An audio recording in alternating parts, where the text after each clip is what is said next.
को चेन्नई से प्रयागराज जाने और 2 दिन बाद वापसी के टिकट के लिए आपको 53,000 रुपये से अधिक खर्च करना पड़ सकता है। कोलकाता से जाने आने के टिकट की कीमत आपको 35,500 रुपये से अधिक देनी पड़ सकते हैं। यहाँ पर हैदराबाद, मुंबई, दिल्ली से ये 50,000 के आसपास देखी जा रही है इस वक्त, और बेंगलुरु से 51,000 रुपये से अधिक के जो चार्जेस हैं वो दिखाए जा रहे हैं। सोचिएगा जरा किराया किस हद तक बढ़ गया है यहाँ पर, और आस्था जो है वो लोगों की अब भारी पड़ने लगी है, क्योंकि अब लोगों को अगर प्रयागराज जाना है और यहाँ पर अमृत स्नान में शामिल होना है या फिर प्रयागराज में जाकर संगम में डुबकी लगानी है, तो उसके लिए आपको मोटी कीमत चुकानी पड़ सकती है। अगर आप हवाई जहाज से जाना चाहते हैं और बहुत कम वक्त में वहां पहुंचकर जल्दी से संगम में डुबकी लगाकर वापस आना चाहते हैं, तो इसके लिए आपको मोटी रकम चुकानी पड़ेगी।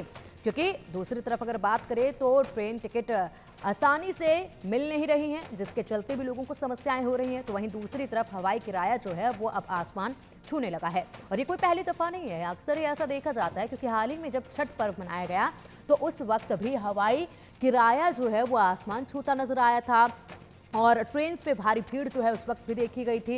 अतिरिक्त ट्रेन चलाई जा रही थी, लेकिन बावजूद इसके भी वो ट्रेनें काफ़ी नहीं थी, और ऐसे में कड़ी मशक्कत लोगों को करनी पड़ रही थी अपने घर जाने के लिए। और बिल्कुल ठीक वैसे ही हालात जो है वो अब देखने को मिल रहे हैं, क्योंकि महाकुंभ में आस्था का सैलाब उमड़ पड़ा है, और ऐसे में हर कोई महाकुंभ जाना चाहता है, आस्था की डुबकी वहां पर लगाना चाहता है। और इसी के साथ अगर खास बात की जाए तो अमृत स्नान के वक्त पर और भी ज़्यादा मुश्किल ये सफ़र हो जाता है।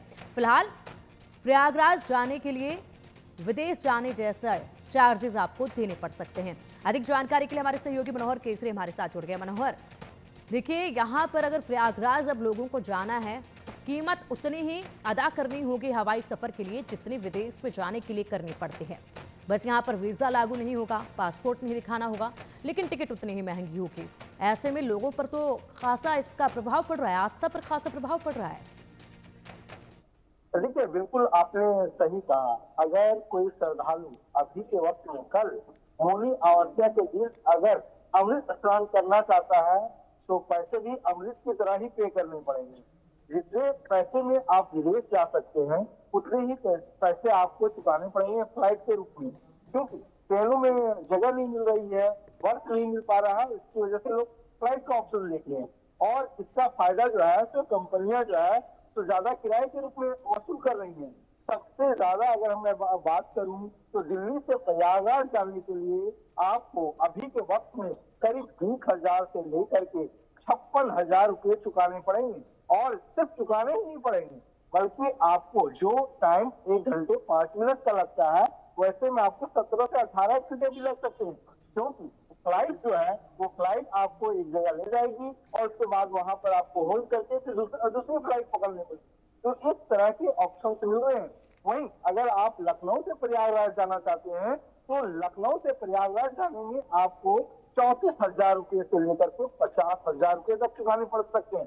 ये मैं अभी से लेकर के अगले 24 घंटे की बात कर रहा हूँ। तो आप समझ सकते हैं 1 गुना नहीं, 2 गुना नहीं, 10-10 गुना किराया जो है वो बढ़ चुका है।